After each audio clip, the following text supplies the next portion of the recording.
Alors ce sport, on appelle ça de la slackline. Slackline qui veut dire ligne tendue, tout simplement en anglais. Donc c'est une discipline qui permet de faire de l'équilibre sur une ligne, tout en essayant d'aller le plus loin possible, tout simplement. Après, on a des versions qui sont un peu plus dynamiques, des versions où on fait de l'acrobatie vraiment, saut périlleux, des sauts allongés, debout, assis. Et la version vraiment que tout le monde peut accéder, c'est vraiment une ligne qui est tendue à quelques centimètres du sol, 30 centimètres du sol, sur quelques mètres, 10, 15 mètres. Et là, le but, c'est aussi de travailler son équilibre, se déplacer sur la ligne sans tomber. Alors, vous faites partie d'une association qui s'appelle Cyclocross 4x4.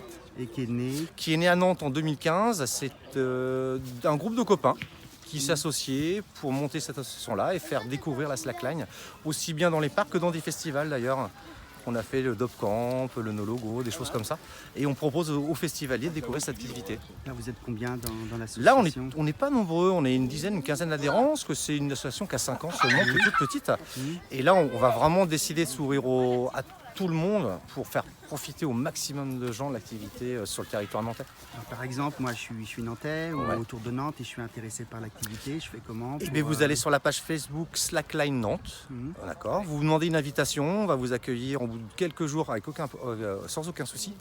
Et là, vous pourrez accéder à tous les gens qui font de la slackline sur Nantes, qui postent des fois, moi je suis là tel jour, dans tel parc, si tu veux venir, viens. Et c'est comme ça aussi que nous, on essaie de faire développer l'activité. Ouais, c'est une activité donc on peut pratiquer un peu partout en milieu... En milieu de campagne, en milieu urbain, les petits, les grands, c'est vraiment destiné à tout le monde et dans tous les milieux. On peut même en faire. Nous, on a eu quelques petits créneaux au-dessus de la piscine au Lagrange pour faire des sessions au-dessus de la piscine, par exemple. Là, on va sûrement faire le week-end prochain une session dans les arbres. Là, c'est vraiment quelque chose qu'on réserve entre nous parce qu'il faut quand même avoir une certaine pratique. Et là, on va être quand même à une dizaine de mètres du sol pour pouvoir traverser 40 mètres de long. Alors, c'est une activité qui fait travailler quel type de sens ou de... Alors déjà, ça fait travailler la proprioception, c'est-à-dire la perception que le corps a de son environnement, du gainage du corps, donc la contraction des corps des muscles qui vont permettre de rester en équilibre, et de la concentration. C'est vraiment hyper important d'être concentré sur son objectif, sur un point, sur le bout de la ligne justement, aller jusqu'au bout. Et puis vous disiez tout à l'heure au niveau cardiaque aussi. Alors au niveau cardiaque, c'est vrai que c'est assez exigeant et on arrive à avoir des pulsations cardiaques qui dépassent sans problème les 100 pulsations minutes, voire même un peu plus. C'est quand même quelque chose d'assez exigeant au niveau cardiaque, ouais.